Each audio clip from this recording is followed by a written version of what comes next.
Assalamualaikum Gus.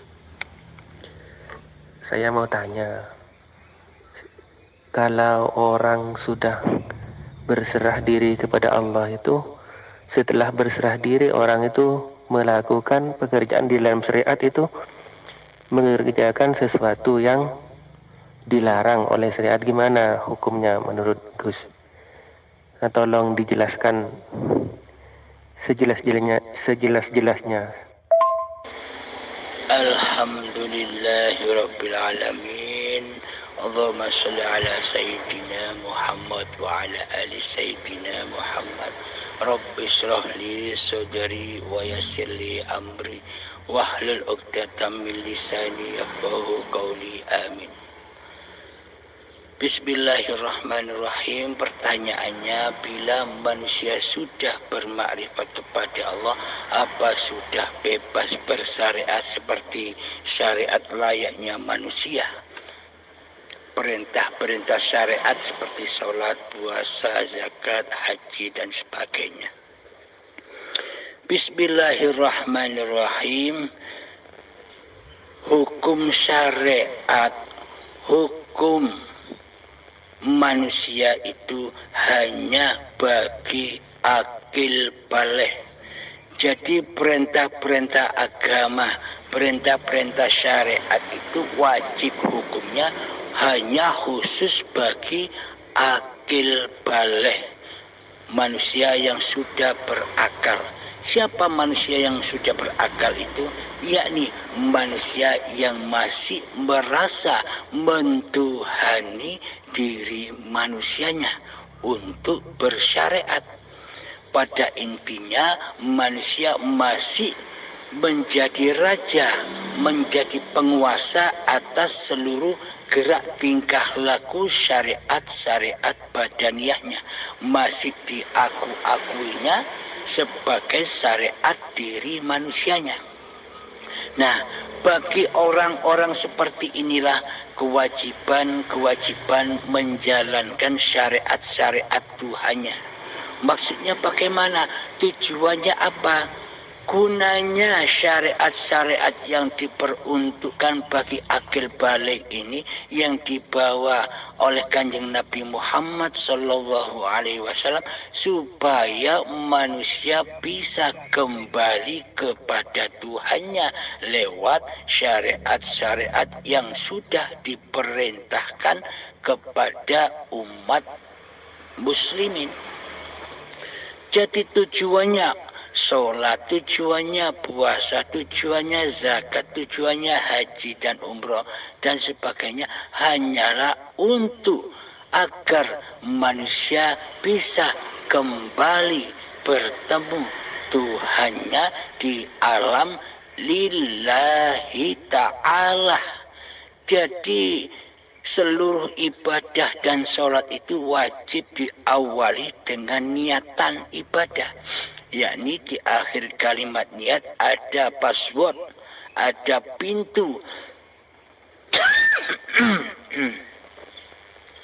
ada pintu kembali kepada Allah agar bisa mi'raj, agar bisa wusul, agar bisa tajalli kepada Allah, yakni membuka alam lillahi ta'ala, yakni naik ke langit 7, ke alam akhirat.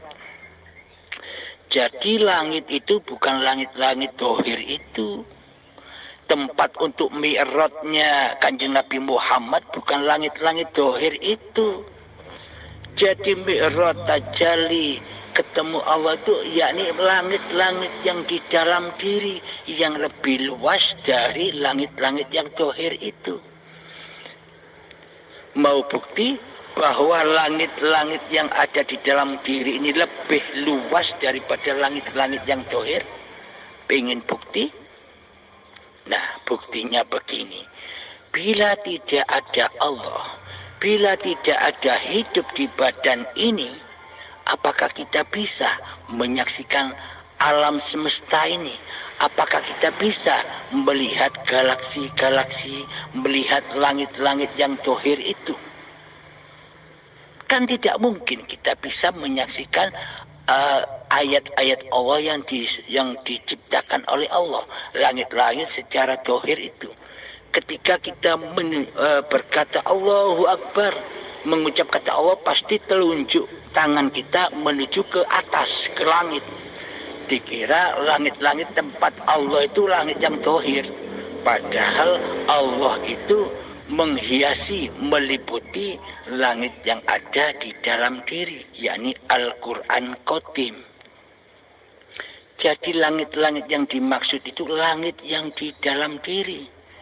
Ketika manusia sudah meruntuhkan langit kewujudan manusianya, ketika manusia sudah meruntuhkan langit kewujudan hidup manusianya, jadi ketika manusia sudah meruntuhkan langit kekuasaan manusianya, ketika manusia sudah meruntuhkan langit kedaya upayaan ikhtiar manusianya, ketika manusia sudah meruntuhkan langit ilmu-ilmunya, ketika manusia sudah meruntuhkan langit penglihatannya, ketika manusia sudah meruntuhkan langit pendengarannya, dan ketika manusia meruntuhkan langit kalam-kalam manusianya sudah runtuh semua di dalam langit itu, hancur lebur, maka yang ada hanya hayatullah. Itulah langit-langit yang dimaksud. Jadi bukan langit yang di luar. Kembali kepada pertanyaannya, apakah orang sudah bermakrifat kepada Allah masih wajib melaksanakan syariat-syariat agama?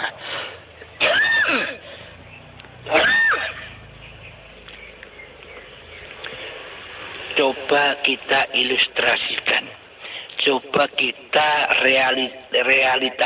realitakan, kita nyatakan. Ketika bayi itu kan terlahir dalam keadaan suci bersih.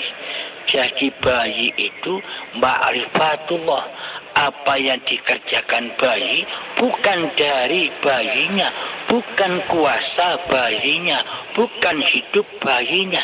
Ketika bayinya menangis, itu seolah-olah kemaksiatan, itu seolah-olah keburukan, itu seolah-olah kejelekan. Ketika bayi tersenyum, itu seolah-olah kebaikan, itu seolah-olah ketaatan, itu seolah-olah ibadah di sisi Allah. Jadi menangis dan tersenyumnya bayi, kira-kira apakah bayi itu sendiri yang menciptakan? Kira-kira apakah bayi itu yang berkuasa atas tangisan dan senyuman? Ibaratkan tangisan itu minus dan senyuman itu plus. Jadi plus dan minus, taat dan maksiat, baik dan buruk, pahala dan dosa di sisi Allah itu tak ada bedanya, sama-sama ciptaan Allah, sama-sama ujian bagi orang-orang yang belum mengenal Allah. Jadi bagi ma'rifatullah seperti bayi itu, apakah bayi itu bisa ibadah? Apakah bayi itu bisa bermaksiat? Apakah bayi itu bisa sholat? Apakah bayi itu bisa berpuasa? Apakah di dalam tangisan bayi dan di dalam senyumnya bayi itu atas kuasa diri bayinya ataukah atas kekuasaan Tuhannya?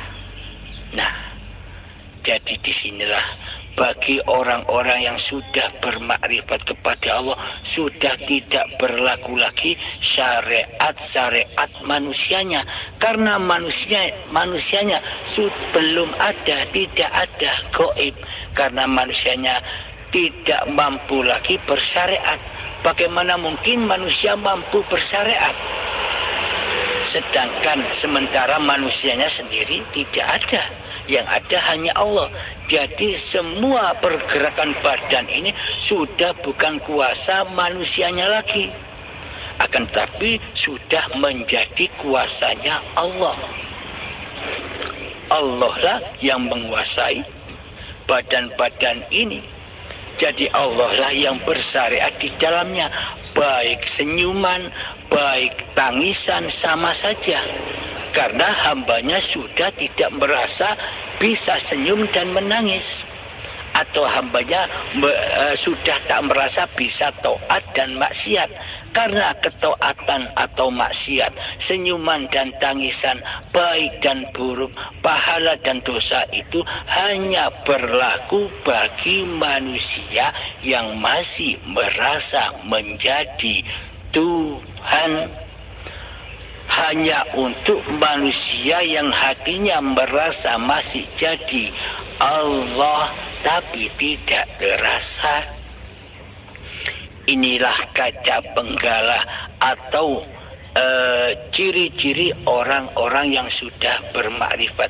Jadi di dalam senyuman atau tangisan, di dalam taat dan maksiat itu sudah bukan lelaku hambanya lagi, karena hambanya memang sudah menyadari bahwa seluruh tindak lakunya badan ini bukan kekuasaan diri manusianya, karena manusianya hanyalah ciptaan, bukan sang pencipta. Jadi semua kembali kepada Hayatullah yang menciptakan manusianya.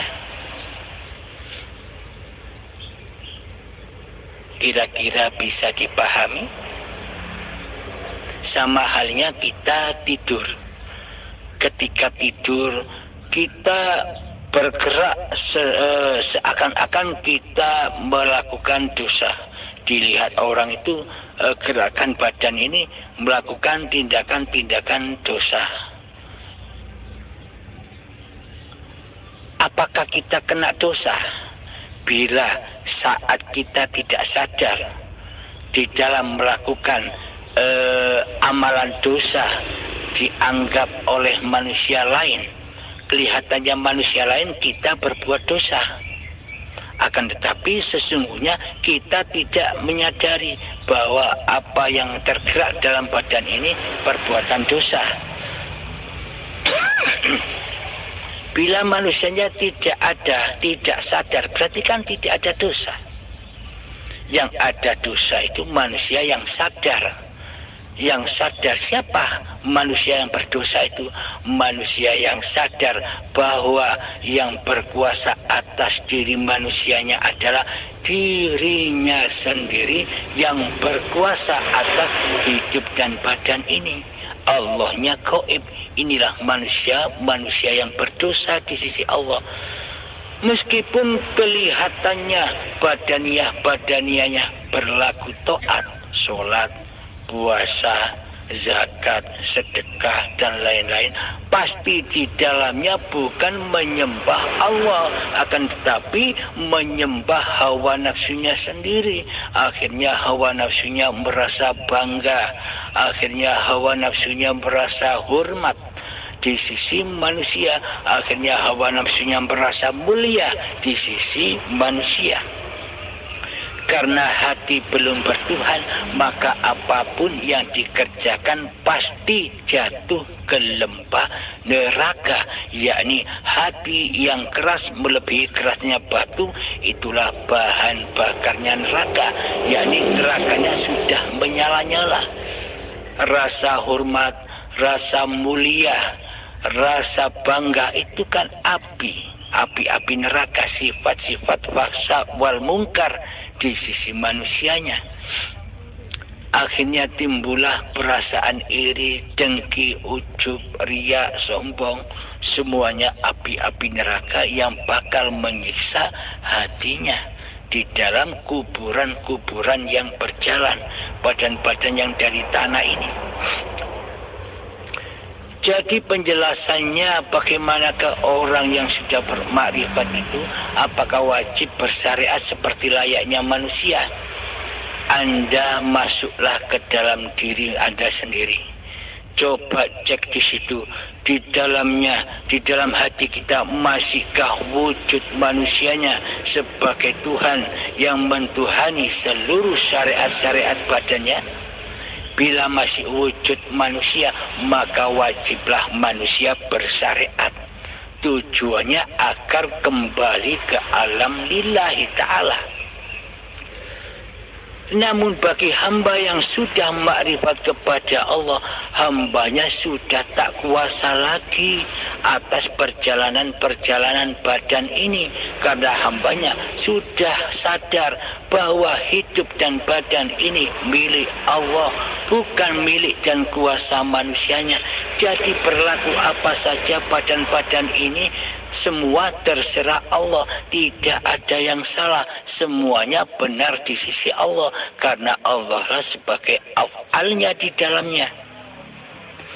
Contoh, kelihatannya ada orang-orang yang makrifat yang kelihatannya badannya tidak sholat. Contoh, menurut manusia lain itu dosa besar. Karena yang memandang masih wujud manusia yang menjadi Tuhan. Jadi mereka menghukumi orang-orang yang sudah makrifat itu ya dosa, syirik, sesat. Bagi orang-orang yang memandang, yang menilai karena di dalam hatinya masih wujud menjadi Tuhannya badan, seolah-olah badannya dialah yang berkuasa atas badan-badannya, jadi memandang orang lain sama seperti dirinya. Namun bagi orang-orang yang bermakrifat sudah tidak memandang taat secara badan dan maksiat secara badan lagi. Karena manusianya sudah tidak ada, karena manusianya sudah gaib, karena manusianya sudah sirna, yang ada di hatinya bahwa hidup ini Allah, maka yang dipandang juga Allah, bukan memandang manusianya lagi. Maka seluruh manusia akan selamat dari pandangan hamba yang sudah mengenal Tuhannya. Jika hamba ini masih belum bermakrifat kepada Allah, maka manusia tidak akan selamat dari pandangannya. Pasti ada nilai baik dan buruk. Akan tetapi bagi manusia yang sudah mengenal Tuhannya, maka yang dipandang, yang didengar hanyalah hayatullah. Jadi ketika ketika yang bersangkutan melihat ada manusia yang taat, ada manusia yang bermaksiat, tidak ada bedanya, sama-sama dikuasai oleh Allah, sama-sama digerakkan oleh Allah. Ini bagi pandangan orang-orang yang sudah bermakrifat kepada Allah. Karena di alam semesta ini yang ada hanya Allah lah yang berkuasa atas segala ciptaan-ciptaannya. Alhamdulillahirabbil alamin. Semoga kita semua, terutama saya pribadi dan kita semua yang mendengarkan paparan ini, semoga terketuk pintu hati Anda. Semoga kita semua dipahamkan oleh Allah Subhanahu wa ta'ala. Akhirul kalam. Assalamualaikum warahmatullahi wabarakatuh.